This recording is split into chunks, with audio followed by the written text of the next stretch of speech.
yang menganggap bahwa motif itu tidak perlu dibicarakan antara lain adalah Profesor Edi Umar Sarif Yarid itu menganggap motif tidak perlu. Baik. Ya. Artinya memang itu lazim dalam pembuktian hukum atau dalam praktek penegakan hukum, perbedaan pandangan itu sangat lazim. Iya. Selamat malam Tribuners, bersama saya Tria Wulandari. Inilah update berita terkini yang dilaporkan langsung reporter Tribun Network dari lapangan. Bisa dikaitkan dengan kesengajaan. Saya mau tanya pengetahuan dari saudara ahli terkait dengan pandangan hukum lain terkait dengan motif itu seperti apa? Apakah ada yang menyatakan motif nggak masuk dalam kesengajaan? Ada motif, ada niat, ada kesengajaan. Motif itu di luar dari niat. Ada nggak pandangan seperti itu? Baik, saudara penuntut umum. Tadi saya kira di awal saya menjelaskan motif itu saya sudah menjelaskan bahwa ada pendapat, ada perbedaan pandangan tentang perlu tidaknya motif itu untuk dibuktikan. Baik, Ya. bisa tahu pandangan siapa? Oh, saya tidak mengingat pandangan Tidak siapa. mengingat. Bisa saya ingatkan ada pandangan Sudarto yang mengatakan motif tidak masuk dalam kesengajaan. Apakah itu mengingat? Ada pendapat yang menganggap bahwa motif itu tidak perlu dibicarakan antara lain adalah Profesor Edi Umar Sarif Yarid itu menganggap motif tidak perlu. Baik. Ya.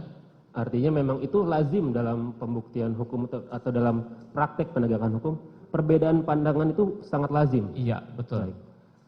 Kemudian saya ingin bertanya tentang baik, tafsir futuristik.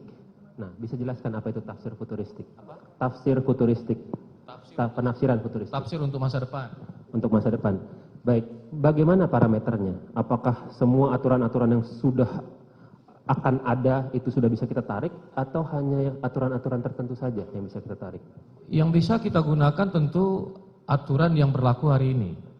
Aturan yang akan datang itu kan baru sebatas apa yang kita kenal dengan nama ius constituendo. Baik. Yang akan berlaku.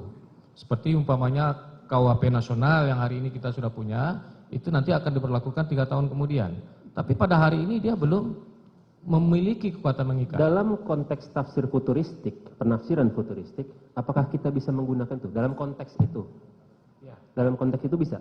Bisa. Bisa. Baik, saya akan bacakan rancangan KUHP. Di sini ada pasal yang mengatakan secara tegas bahwa motif itu hanya dinilai pada proses pemidanaan, bukan dalam pembuktian. Bagaimana menurut pandangan ahli?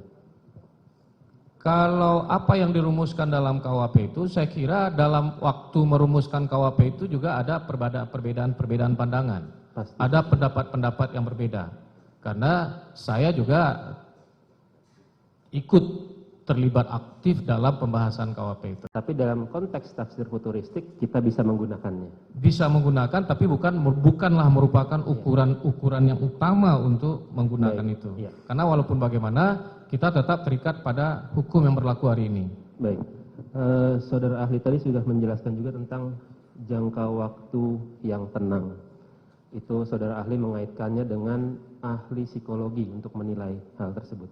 Saya ingin bertanya terkait dengan sebenarnya sifat alat bukti dalam pidana itu mengikat atau bebas? Sifat alat bukti dalam pidana, tidak bisa saya menjelaskan itu. Apakah seorang hakim harus terikat Oh dengan... tidak. Artinya pendapat seorang ahli psikologi apabila tidak diyakini itu bisa disampingkan. Bisa dikesampingkan. Baik. Kemudian cepat-cepat ya saudara ahli, mohon maaf. Bisakah dalam khasanah hukum yang saudara ahli pahami dan ketahui, kita itu faktual secara empirik itu ada hakim atau pengadilan yang memutuskan seseorang bersalah 340 tanpa mengetahui motifnya. Karena memang ini sudah digali segala macam cara, tapi tetap tertutup. Apakah ada dalam khasanah hukum saudara ahli itu terbukti tanpa diketahui motif yang sebenarnya? Saya belum membaca ada putusan terkait hal-hal yang seperti itu, tapi menurut keyakinan saya tentu ada putusan-putusan yang seperti itu. Oke. Ada. Karena seperti saya katakan tadi, soal motif ini kan debatable. Debatable itu tidak hanya secara akademik, tapi dalam tataran praktik juga menimbulkan kondisi yang cenderung diperdebatkan.